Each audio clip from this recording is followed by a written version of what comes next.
ស្អាតណាស់តើកុំកម្រើក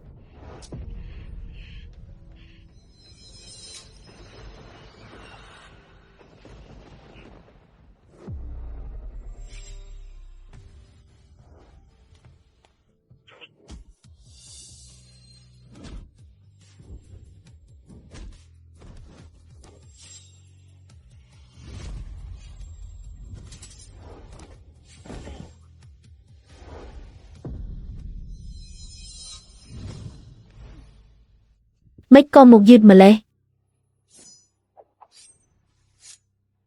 អ្នកនាងតូចភ័យហើយមែនទេទៅចុះអ្នកនាងតូចរត់ទៅ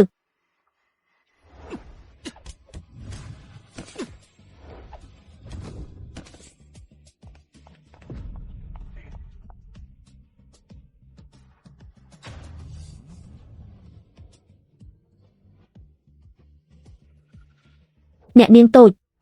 ឡើងម៉ូតូមកឯងធ្វើជាអង្គរៈរបៀបម៉េចហ្នឹងពិធីភ្ជាប់ពាក្យរបស់ទិញស៊ីវចិត្តដល់ហើយឯងបែរជាបណ្ដោយឲ្យគេចាប់ខ្លួននាងទៅកើតខ្ញុំសុំទោសគឺកំហុសខ្ញុំ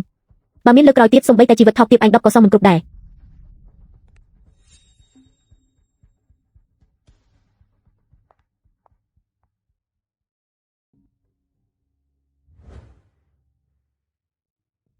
ឯងចូលចិត្តញ៉ាំតើ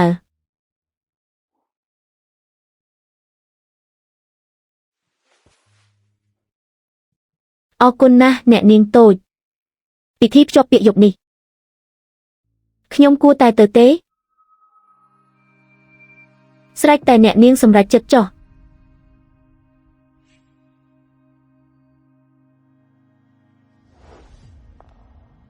មេខ្ញុំមិនយល់តតែសោះមេគឺជាបងធំនៃបាក់ដ៏ធំបំផុតនៅក្នុងប្រទេសអ៊ីកទាំងមូលមេក្តោបក្តាប់ខ្សែជីវិតហិរញ្ញវត្ថុដ៏ធំធេងគ្មាននរណាម្នាក់នៅក្នុងប្រទេសអ៊ីកអាចប្រៀបជាមួយមេបានឡើយចុះមេក៏មេសុកចិត្តធ្វើជាអង្គរៈក្បែរខ្លួនកញ្ញាសិនទៅវិញហើយមេដាច់ចិត្តមើលនាងរៀបការជាមួយអ្នកផ្សេងបានយ៉ាងម៉េច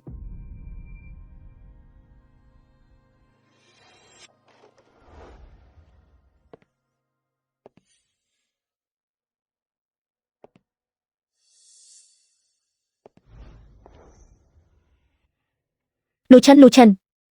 ឯងកុំចាត់មេបាក់ទាំងអស់ដើម្បីឡើងមកអង្គុយលើកៅអីខ្ពស់នេះឯងមានមោទនភាពចំពោះខ្លួនឯងណាស់មែនទេក៏មិនអន់ដែរថ្ងៃនេះឯងនឹងឲ្យឯងសងបំណុលឈាមនេះ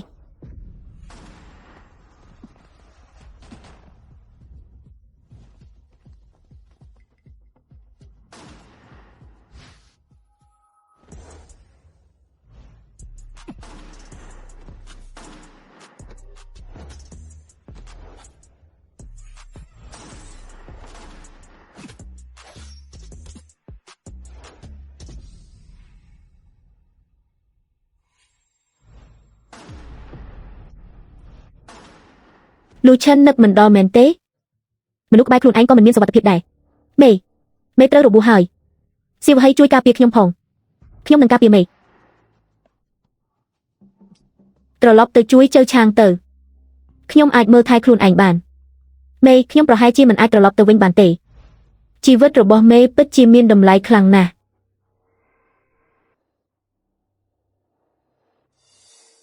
ហាមបាញ់គ្នាដាច់ខាត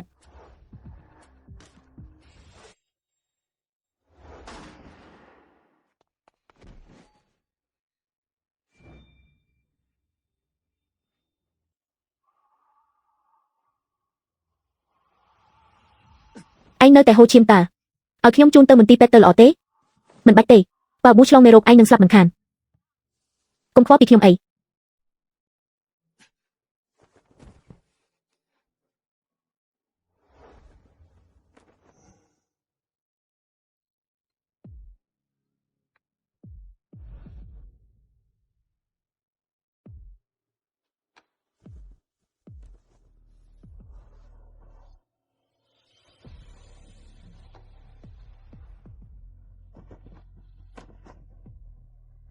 កញ្ញាសិនមិនក៏មកនៅទីនេះទៅវិញ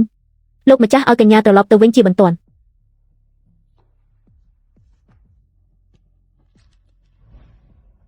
បើឈឺញ៉ាំស្ករគ្រាប់មួយទៅណា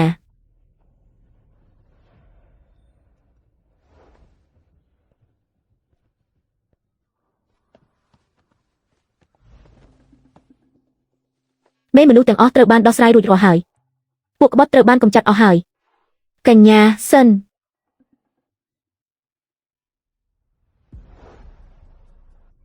កញ្ញានេះជាក្រុមអង្គរៈថ្មី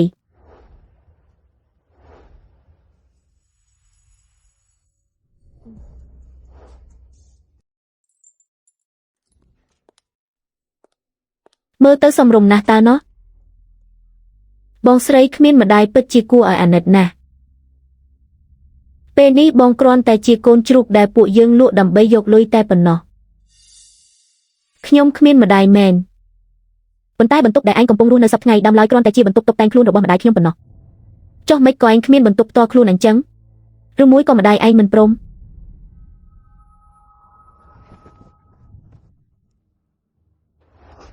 នរណាឲ្យសិទ្ធឯងមកប៉ះពាល់សម្លៀកបំពាក់របស់ខ្ញុំសិនទិញស៊ីវឯងហ៊ានវាយអញផងហេឯងគ្រាន់តែជាកូនស្រីរបស់ប្រពន្ធចុងដែលស្លាប់ទៅហើយរបស់ប៉ាប៉ុណ្ណោះពេលនេះខ្ញុំទេជាកូនស្រីច្បងនៃគ្រួសារសិនពេលឯងរៀបការចូលគ្រួសារគូហើយរាល់អ្វីគ្រប់យ៉ាងរបស់ឯងនឹងក្លាយជារបស់ខ្ញុំទាំងអស់ឯងមានសិទ្ធិអីមកវាយអ្នកនាងបានធ្វើឲ្យខូចខាតសម្លៀកបំពាក់របស់អ្នកនាងតូចហើយយ៉ាងម៉េចគ្រាន់តែជាអង្គរៈថោកទាបម្នាក់ហ៊ានមកប្រឆាំងនឹងខ្ញុំផងហេសិនទិញស៊ីវមើលឆ្កែដ៏ល្អដែលឯងចិញ្ចឹមទៅមើល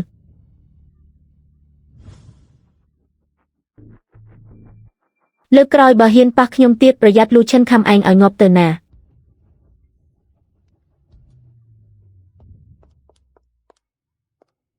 សិនទិញស៊ីវឯងចាំមើលទៅ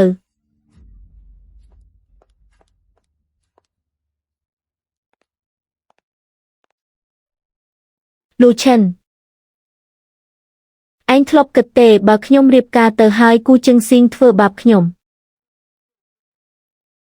នឹងនៅក្បែរអ្នកនាងជានិច្ចគេមិនហ៊ានឡើយ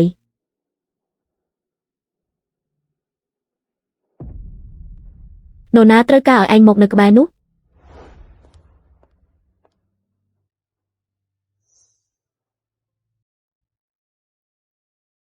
ពេលនេះសូមគូស្នេហ៍ថ្មីចុះហត្ថលេខាលើលិខិតអាពាហ៍ពិពាហ៍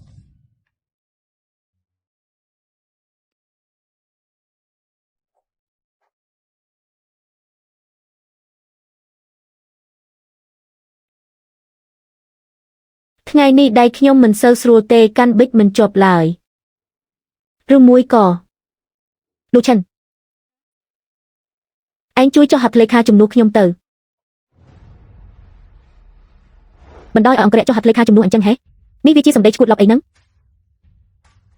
មើលទៅគ្រួសារសិនមិនត្រូវការជំនួយពីគ្រួសារគូរបស់យើងទៀតទេអញ្ចឹងការភ្ជាប់ពាក្យនេះចាត់ទុកជាមុខចុះលោកម្ចាស់គូនាងមិនមានបំណងបែបនេះទេនៅផ្ទះនាងត្រូវបានគេថ្នាក់ថ្នមពេកទើបចូលចិត្តលេងសើចជាមួយជឹងស៊ីងបែបនេះ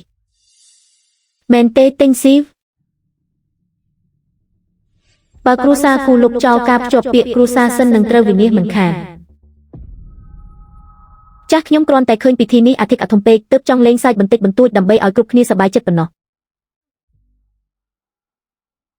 ខ្ញុំគិតថាបន្ទាប់ពីទិញស៊ីវរៀបការចូលមកហើយនាងត្រូវតែរៀនសូត្រពីច្បាប់ទម្លាប់ឲ្យបានល្អ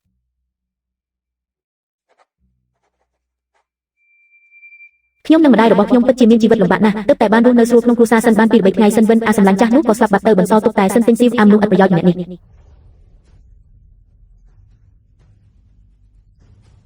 ពិធីភ្ជាប់ពាក្យត្រូវបានបញ្ចប់ជាស្ថាពរ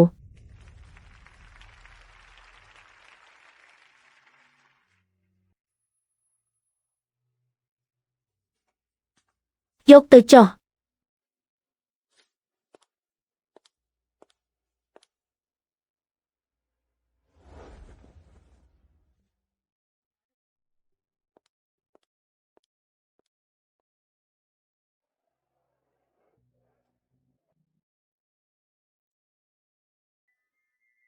អ្នកនាងតូចកុំពិសាទៀតអី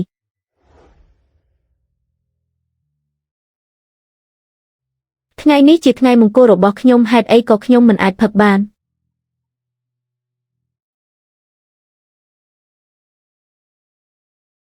បងស្រីមិនក៏មិនទៅរាក់ទាក់ជាមួយបងជឹងស៊ីងទៅប្រហែលជាមកពីបងជឹងស៊ីងគិតថានាងគួរឲ្យខ្មាស់គេហើយដឹងកុំនិយាយអញ្ចឹងអីបងស្រីខ្ញុំអង្គរៈរបស់នាងពូកែវាមនុស្សណាស់ណាខ្លាំងណាស់តើកញ្ញាសិនព្រោះពី3ម៉ាត់ឲ្យពួកយើងស្ដាប់បន្តិចមើលសិនទិញស៊ីវអញឈួតហើយមែនទេហ៊ានជីស្រាដាក់កញ្ញាឈិនផងហេ ខ្ញុំគិតថាអញពិតជាឈួតមែនទែនហើយគ្រាន់តែដើម្បីអង្គរៈម្នាក់សោះហ្នឹង